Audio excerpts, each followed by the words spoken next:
de última hora. Medio siglo después, la izquierda entra de nuevo al Palacio de la Moneda en Chile. Gabriel Boric, el joven político de 36 años que surgiera de las protestas callejeras en 2011 y 2012, juró este viernes como nuevo presidente chileno.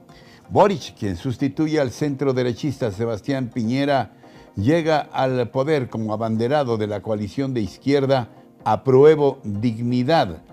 Fiel a su costumbre, arribó a la ceremonia de saco, pero sin corbata, como lo hiciera ya las 2 veces que protestó como diputado. La ceremonia de toma de posesión tuvo lugar en Valparaíso, a 120 kilómetros de Santiago, la capital, y en ella Boric prometió ante el pueblo y los pueblos de Chile cumplir fielmente con el cargo. ¿Qué tal? Qué bueno que están con nosotros en el noticiero más veloz del planeta. 10 a las 2. Información a ritmo digital. La 1. El conflicto bélico entre Rusia y Ucrania repercute cada vez en mayor medida en la economía del planeta. Rusia es uno de los principales productores de petróleo del mundo y el veto que le ha impuesto el gobierno de Estados Unidos a la importación de crudo ha originado un alza incesante en el precio del petróleo internacional y sobre todo en lo que hace a los combustibles en general. Sobre el incierto panorama del mercado petrolero en el mundo y lo que podemos esperar para México, hablé esta mañana con Ramsés Pech, un reconocido experto en asuntos energéticos. ¿Cómo describirías este panorama contrastante a causa del conflicto entre Rusia y Ucrania? Bueno, pues ya hablábamos del disparo de los precios internacionales del petróleo. Esto, te insisto, ¿de qué manera nos afecta?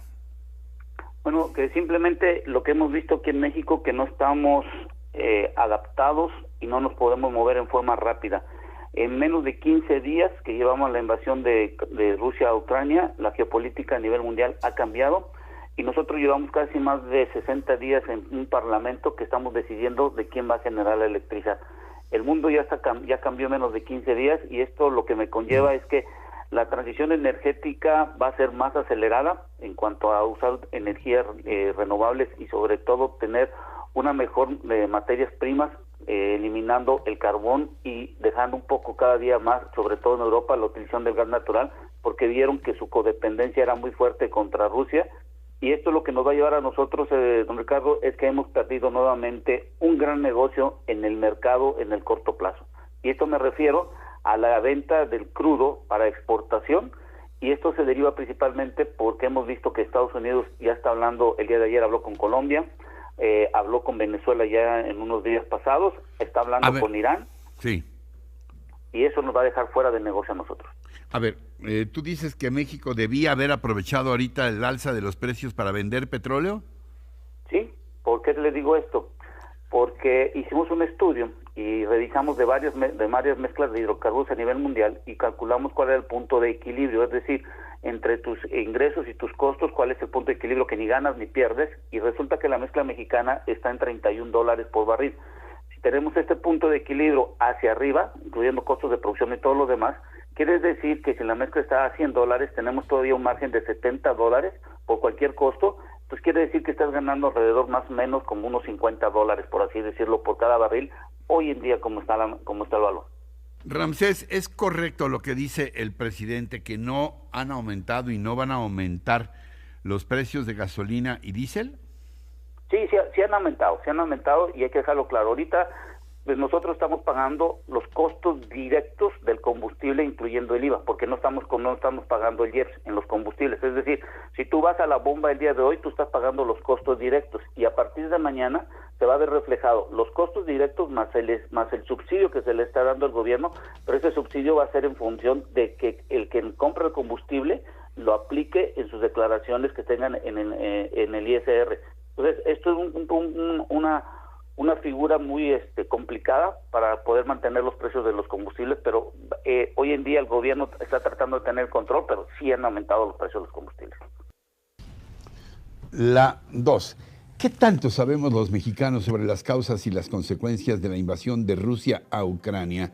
De ello hablé también esta mañana con Francisco Abundis, director general de Parametría, un referente obligado en los estudios de opinión en nuestro país. Mira, pues como te imaginarás, este es un tema que tiene altos niveles de visibilidad y de preocupación. No obstante que, como bien señalas, parece que es un conflicto remoto. Hay alguna conciencia de que tendrá efectos de alguna manera sobre nosotros, digamos ya en términos prácticos, solo tiene sobre el precio del barril de petróleo, que ya se fue arriba de $120. Veremos qué otras implicaciones tiene, pero lo comparamos en esta investigación con otros conflictos y tenemos registrado que es uno de los que tiene más altos niveles de visibilidad. Cuando preguntamos sobre la posición de México en estas situaciones, se le indicó al entrevistado: México ha rechazado el uso de la fuerza para resolver conflictos entre naciones. ¿Cree usted que el gobierno debe mantener esta postura o cree que debe apoyar a alguno de los países que están en esta situación o en conflicto? La posición de neutralidad, pues en algún sentido la hemos ido perdiendo como tendencia. La idea de que el gobierno debe mantener esta postura de neutralidad ha ido cayendo en el tiempo. Digamos, si lo vemos como tendencia en los últimos 20 años, casi 20 años, diríamos que la idea de no intervención ha ido perdiendo fuerza. Finalmente, ¿cuál es la percepción de afectación? Como consecuencia de la guerra entre Rusia y Ucrania, ¿usted cree que todos los países del mundo se verán afectados, incluyendo México, o solo los países involucrados? Todos los países del mundo se verán afectados, incluyendo México, 69%, solo los países involucrados, 27%. En resumen, te diría, Ricardo, hay una, pues no es la percepción de temor no es la mayor que hayamos tenido en un conflicto de esta naturaleza, pero creo que sí es muy evidente que por la cobertura mediática, pues los niveles de visibilidad son altísimos.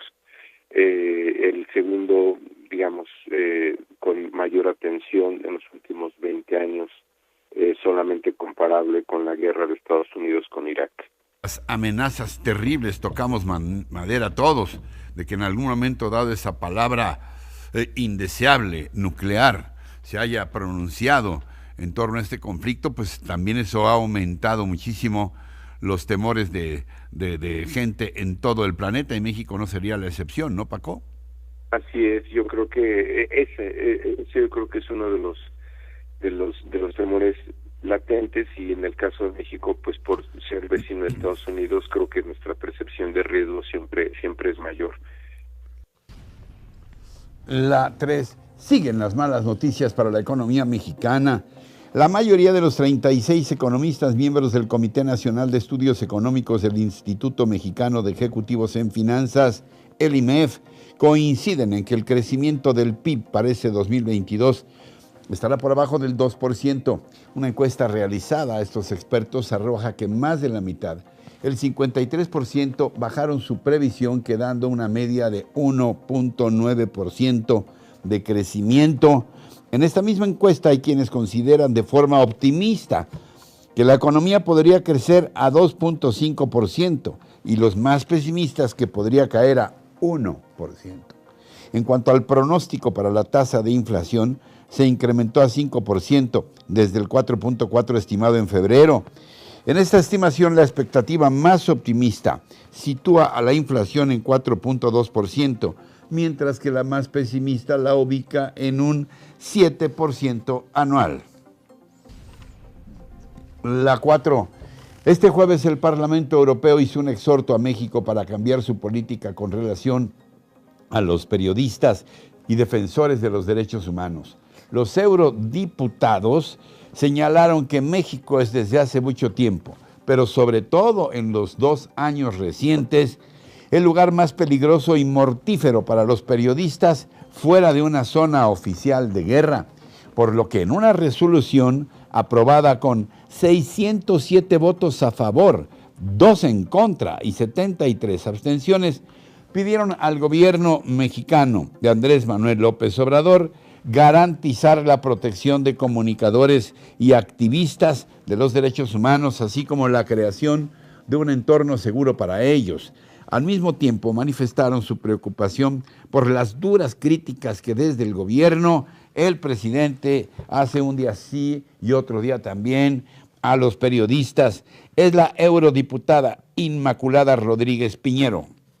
Las resoluciones de urgencia del Parlamento Europeo sirven para denunciar situaciones inaceptables que suelen resultar desagradables para los gobiernos de los terceros países a los que se refiere, situación que es especialmente difícil cuando se trata de un país amigo como es México. Pero hay que tener en cuenta que en los últimos 25 años, al menos 150 periodistas han sido asesinados en México. Desgraciadamente, con la llegada del nuevo gobierno, la situación ha empeorado. En esta legislatura ya se han superado las cifras de la legislatura precedente. Solo desde principios de 2022, 6 periodistas han sido brutalmente asesinados, marcando uno de los peores periodos para la prensa mexicana en los últimos tiempos.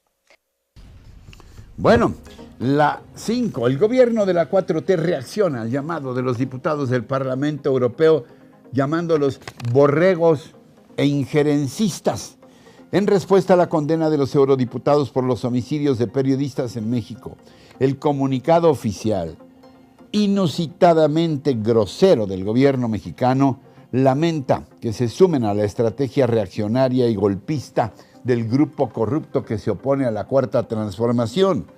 Les recuerda que México ha dejado de ser tierra de conquista y, como en muy pocas ocasiones en su historia, se están haciendo valer los principios libertarios de igualdad y democracia. Dice el gobierno de López Obrador que aquí no se reprime a nadie, que se respeta la libertad de expresión y el trabajo de los periodistas.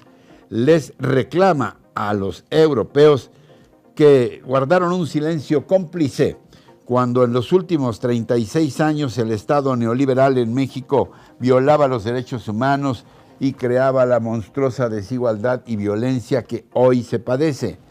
Igualmente les echa en cara que han optado por la violencia y la guerra al mandar armamento a Ucrania en lugar de privilegiar el diálogo y la vía pacífica. Por último, les recomienda informarse y leer bien las resoluciones que les presentan antes de emitir su voto y los llama a evolucionar y dejar atrás su manía injerencista disfrutada de buenas intenciones. Les puntualiza que México ya no es colonia de nadie y los invita a dejar de lado la corrupción, las mentiras y las hipocresías, aunque ustedes no lo crean. La 6. A propósito de este tema, en su conferencia matutina desde Tapachula, Chiapas, el presidente López Obrador afirmó que la resolución del Parlamento Europeo es calumniosa y totalmente falsa. Bueno, pues se fijó una postura por parte del gobierno de México ante una resolución calumniosa del Parlamento Europeo. A veces se puede pensar que solo aquí antes era costumbre el que los legisladores votaran sin leer, sin informarse, por consigna. Pero ahora nos estamos enterando de que esto sucede en todo el mundo. Lo menos que podemos decir es que fueron sorprendidos los legisladores europeos, lo menos, porque no es cierto lo que sostienen, es completamente falso. López Obrador aceptó que él y su vocero Jesús Ramírez durante un vuelo redactaron el comunicado oficial y que los dirigió a los integrantes del Parlamento Europeo porque desconocen que en México hay una violencia heredada del pasado. del periodo neoliberal, como siempre. Al leer el comunicado oficial afirmó que el decirles borregos no es un insulto, pero tampoco apuntó no debemos aceptar que le falten al respeto a las autoridades mexicanas legalmente constituidas. Las 7, el próximo lunes, el Pleno de la Cámara de la Suprema Corte de Justicia de la Nación votará el proyecto de resolución del caso de Laura Morán Servín y Alejandra Guadalupe Cuevas Morán, a quienes el fiscal Alejandro Gers Manero acusa de negligencia en los cuidados médicos de su hermano Federico, que fue esposo durante 50 años de una de ellas, lo que habría ocasionado su muerte. El ministro ponente es Alberto Pérez Dayán, de quien hace referencia a Gers Manero en los polémicos audios que se dieron a conocer hace unos días. El fiscal acudió ayer a la Suprema Corte para reunirse con algunos ministros y tratar de convencerlos a fin de que nieguen el amparo a Alejandra Cuevas, quien lleva ya más de un año en prisión. De otorgársele el amparo, Alejandra no obtendría de inmediato su libertad, sino que un juez deberá dictar otra resolución, la cual podría ser en el mismo sentido o en sentido inverso. Al igual que Gers, los hijos de Alejandra se han entrevistado también con ministros de la Suprema Corte para hacerles saber sus argumentos. Así que el próximo lunes 14 de marzo habrá de escribirse un capítulo decisorio de esta larga, confusa y polémica tragicomedia. La 8. Continúa la ola criminal en Michoacán. A pesar del operativo de la Guardia Nacional y el Ejército Mexicano en Tierra Caliente para acotar el crimen organizado y la violencia, fue asesinado el presidente municipal de Aguililla, César Arturo Valencia Caballero. El alcalde del Partido Verde fue muerto al momento de salir de sus oficinas para dirigirse a su casa. Sujetos le dispararon en 3 ocasiones. El párroco Gilberto Vergara detalló que el ataque fue perpetrado después de que el edil se reuniera con funcionarios federales y estatales para intentar la pacificación de la zona. Y tras el asesinato del alcalde Valencia, este viernes fue hallado muerto uno de sus asesores, René Cervantes Gaitán, una de las personas más cercanas a él. Cervantes Gaitán se encontraba desaparecido desde ayer y se cree que fue asesinado al mismo tiempo que el alcalde, pero en otro punto del municipio. También en Michoacán, en San Juan, Pueblo Nuevo, municipio de Parangaricutiro, un enfrentamiento entre 2 grupos armados dejó como saldo 5 personas muertas y 32 detenidas, así como el decomiso de 37 armas largas y 5 cortas. De acuerdo con el reporte de las autoridades, uno de los comandos utilizó una unidad blindada artesanal, le dicen el monstruo, para atacar a sus oponentes. Vecinos y autoridades de San Juan, Pueblo Nuevo, identificaron a los agresores como presuntos miembros del Cártel Jalisco Nueva Generación y Cárteles Unidos de Michoacán. La 9. Este viernes continuaron los ataques de Rusia a objetivos civiles, agudizando la crisis humanitaria en Ucrania. De acuerdo con los servicios de emergencias ucranianos, los ataques fueron a una guardería, un edificio habitacional y una fábrica de calzado en la ciudad de Dnipro, en el centro del país. El Kremlin informó que aseguró 2 aeródromos militares y el gran convoy de 60 kilómetros se ha dispersado a las puertas de Kiev, la capital. El gobierno ucraniano denunció que la situación es crítica en la sureña Mariupol, por lo que un convoy de ayuda humanitaria se dirige a esa castigada población por los bombardeos rusos. En tanto, la ONU contabilizó al momento 2.316.000 los refugiados que han podido escapar del territorio de guerra en Ucrania, de los cuales 1.412.000 se encuentran en Polonia. El resto están repartidos entre Hungría, Eslovaquia, Moldavia y Rumania. Esta mañana, por cierto, despegó el Boeing 737-800 de la Fuerza Aérea Mexicana, cargado con ayuda humanitaria como colchonetas, medicinas y alimentos para los refugiados en Rumania. A su regreso traerá a nuestro país a mexicanos y ciudadanos latinoamericanos que huyen de la violencia en Ucrania. La 10. Las manifestaciones de mujeres este martes 8 de marzo, en el Día Internacional de ellas, fueron el grito de las que no tienen voz, la presencia de las que ya no están aquí, la alegría por las que ya no ríen y las lágrimas de las madres por sus hijas desaparecidas. Alguien ha dicho recientemente que el feminismo es un invento actual, es un invento en contra del gobierno. Bueno, eso lo dijo el presidente López Obrador, pues. En su sabrosa crónica de cada semana, nuestro jefe de información, Juan Ayón, nos recuerda en esta ocasión los orígenes del feminismo, de las luchas de las mujeres. Son las centenarias raíces del feminismo en México y sus protagonistas.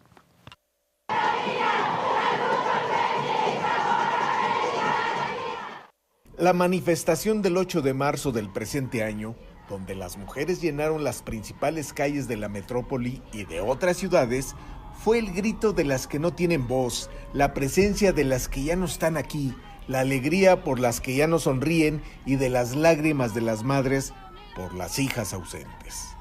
Es reivindicar la lucha de grandes mujeres como Ermelinda Galindo, quien promoviera la educación laica, la educación sexual y la igualdad entre hombres y mujeres. La también maestra y periodista escandalizó a la sociedad mexicana con sus conceptos sexuales y políticos en equidad para hombres y mujeres, buscando la igualdad. Desenmascaró al pensamiento machista que impulsaba a las mujeres a lo supuestamente grandioso y bello, como la música, el baile, la poesía, la vida del espíritu, la vida ideal, que a decir de Ermelinda Galindo, eran los más crueles verdugos de la mujer. Ermelinda Galindo, desafiando a las leyes electorales en 1918, se registró como candidata al Congreso de la Unión y, a pesar de obtener la mayoría de los votos, fue rechazada por el colegio electoral por el solo hecho de representar al sector femenino. Otra mujer ejemplar del feminismo mexicano lo es Elvia Carrillo Puerto, que en 1919 fundara la Liga Feminista Rita Cetina Gutiérrez, con la intención de impulsar el derecho al voto de las mujeres. Al igual que Ermelinda Galindo, luchó para que le fueran reconocidos sus derechos políticos y, al hacer frente a las leyes de Yucatán, en 1922 fue elegida regidora de Mérida. Es como lo dijera la famosa feminista Rita Segato: actualmente es la colonización de la conciencia de la mujer para mantenerla en su rol, controlada de manera perenne por el orden político y de poder del patriarcado. Otras mujeres pioneras del feminismo en México fueron María del Refugio García Martínez y Rosario Castellanos. Asegura Rita Segato que el movimiento feminista no es contra los hombres, es contra el orden del patriarcado, es una lucha por mejorar a la sociedad. En la actualidad, en este siglo XXI, volviendo con Rita Segato, las mujeres sufren el patriarcado y la inmensa agresividad y control de la posición masculina hacia ellas. En los años de la pandemia, esa agresividad y violencia contra las mujeres agudizó la infelicidad colectiva. Las mujeres son agredidas, mancilladas y hasta asesinadas. Las niñas y los niños sufren la violencia intrafamiliar, se desintegran las familias y los hogares se destruyen. Durante la pandemia, las mujeres cargaron con el mayor peso de las obligaciones del hogar, de la educación de los hijos y de llevar el alimento a la casa a como diera lugar. Los años de la pandemia fueron de tristeza, no solamente para las mujeres, sino para la sociedad, porque el patriarcado vuelve a los hombres irresponsables, lastiman, hieren y matan. Las manifestaciones del 8M del 2022 quedarán en la memoria de millones de mexicanos porque demostraron que lideran la lucha social, visibilizan el feminicidio y las violencias de todo tipo en nuestro país. Las mujeres también están destruyendo mitos y leyendas torcidas sobre su rol social y familiar. Los hombres y los gobernantes deben apoyar, no por solidaridad a ellas, a las mujeres, sino a sí mismos para salir de su laberinto de analfabetos emocionales y entender que el futuro es de equidad e igualdad. Por mi mamá, por mi hermana y todas las que hemos vivido esta esta situación en la que estamos y vengo en todos los sones, el de paz, el de guerra, el de tranquilidad, el del baile, el del llanto, por todos.